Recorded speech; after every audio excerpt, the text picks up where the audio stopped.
नमस्कार, जय श्री राधे। मैं एस्ट्रो राकेश त्रिवेदी आप सभी का स्वागत करता हूं इस विशेष चैनल पर और विशेष राजनीतिक विश्लेषण के विशेष प्रोग्राम में, जिसमें हम चर्चा कर रहे हैं कि उत्तर प्रदेश में आने वाला चुनाव कितने तरीके के खेल और छलावे को जन्म दे रहा है।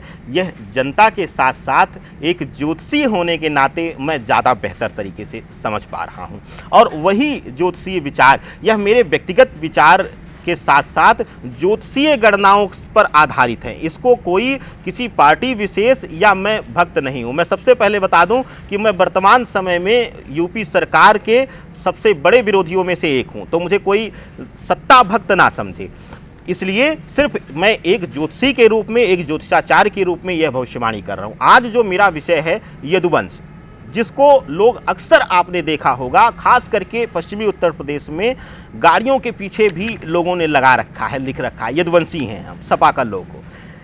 और अखिलेश यादव अपने आप को कृष्ण के समान एक राजा की तुलना करते हैं और कहते हैं कि हम धर्म की लड़ाई लड़ रहे हैं, हम धर्म से हटकर हैं, हम धर्म को, सभी धर्मों को एक मानने वाले हैं। एकदम से नहीं भैया।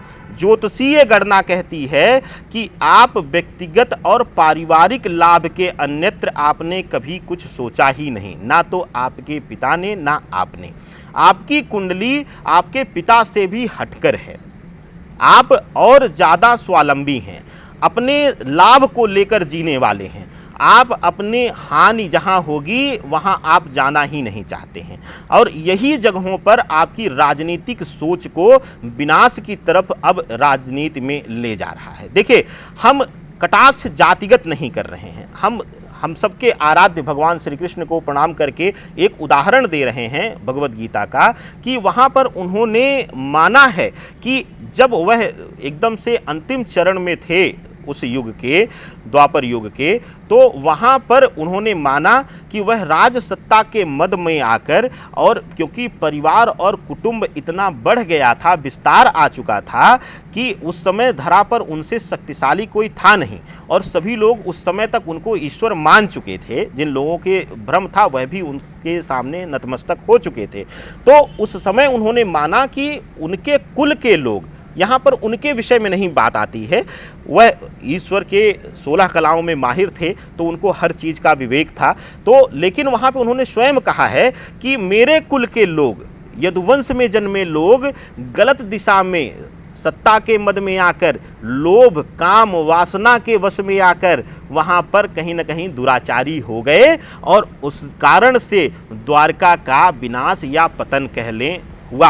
इसके पीछे आधार कई ऋषि मुनियों का श्राप भी आता है और कह लें महाभारत कालीन विशेष रूप से श्राप को यहाँ पर संज्ञा दी जाती है। लेकिन अब अखिलेश के साथ यह कैसे आता है? अखिलेश के साथ इस तरीके से आता है कि जब आप राजनेता होते हैं तो आप किसी धर्म को, किसी जाति को, किसी विशेष समुदाय को लीड नहीं करते हैं। आपका जो उत्तरदायित्व है उस भूखंड का, जहां पे आप नेतृत्व कर रहे हैं, वहां का राजनीति का नेतृत्व करना और वहां उस जनता के सुख के लिए, उनके विकास के लिए कदम बढ़ाना। और साथ ही साथ इसका एक मूल उदाहरण मैं देकर चलूँगा।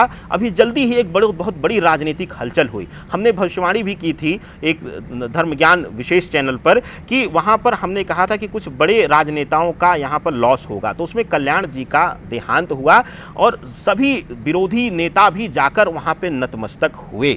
लेकिन अहम के बस में आकर वहाँ पर अखिलेश यादव को समय नहीं मिला, जिस पे लोगों ने कटाक्ष भी किया। अब यहाँ को मैंने क्यों लिया, इस विषय को कुंडली आधारित लिया, क्योंकि अखिलेश को राजनीतिक अहम वहाँ पर था, राजनीतिक विरोधाभास था। इस पर एक उदाहरण मैं देता हूँ अपने परिवार से कि हमारे परिवार से, एक परिवार से बड़े पुश्तैनी दुश्मनी चली आ रही थी। तो उनके घर जब भी देहांत होता था तो हमारे बड़े वाले पिताजी डांट कर भेजते थे, या कोई दुर्घटना हो जाती थी, कोई बुरा समय आता था तो डांट के भेजते थे कि आज उनके दरवाजे पे जाओ।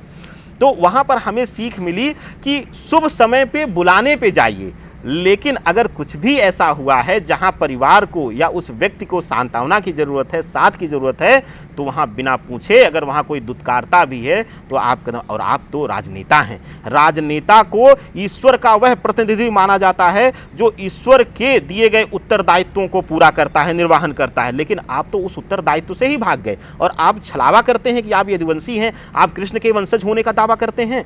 एकदम से नहीं। कृष्ण ने कभी भी जातिगत रूप से सत्ता नहीं किया। उन्होंने हर किसी को दंडित किया, हर किसी को जो गलत दिशा में थे, जो धर्म का विनाश कर रहे थे, जो धर्म के विरुद्ध में थे, उनका विनाश किया उन्होंने जातिगत रूप से नहीं किया, उन्होंने धर्म विशेष को नहीं रखा। तो आप भी इस चीज़ को छोड़िए और प्रत्यक्ष रूप से साबित करिए, बोलने से छलावे में मत आइए। ग्रही दृष्टिकोण आपका अच्छा है, आपके प्रति लोग आकर्षित होते हैं, लेकिन जो इस समय केतु आपका है वह आपके प्रति लोगों को आशंकित करना और आपके ऊपर विश्वास की कमी लाता है। यह पूर्ण रूप से आपकी कुंडली दर्शाती है।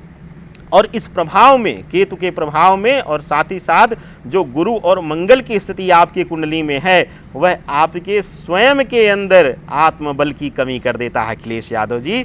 तो पहले आप उस बल को बढ़ाइए और उसके बाद भारत छोड़िए, पहले उत्तर प्रदेश के किसी विस्तृत एरिए पर आप फिर काबिज होने का पुनः प्रयास करिए।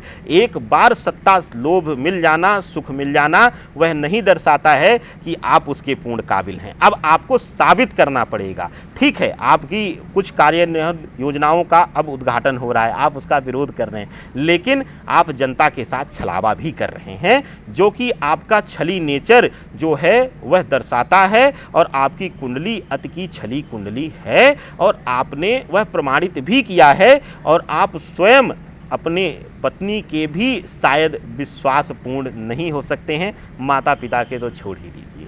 तो इसको एक सामान्य राजनीतिक विश्लेषण ना लीजिएगा, इसको मात्र एक ज्योतिषी विश्लेषण लीजिएगा। और कहीं भी कुछ भी हमसे त्रुटियां हुई हों या कुछ छूटा हो तो उसको कमेंट के माध्यम से ज़रूर बताइएगा। आप सबके स्नेह का आभासी।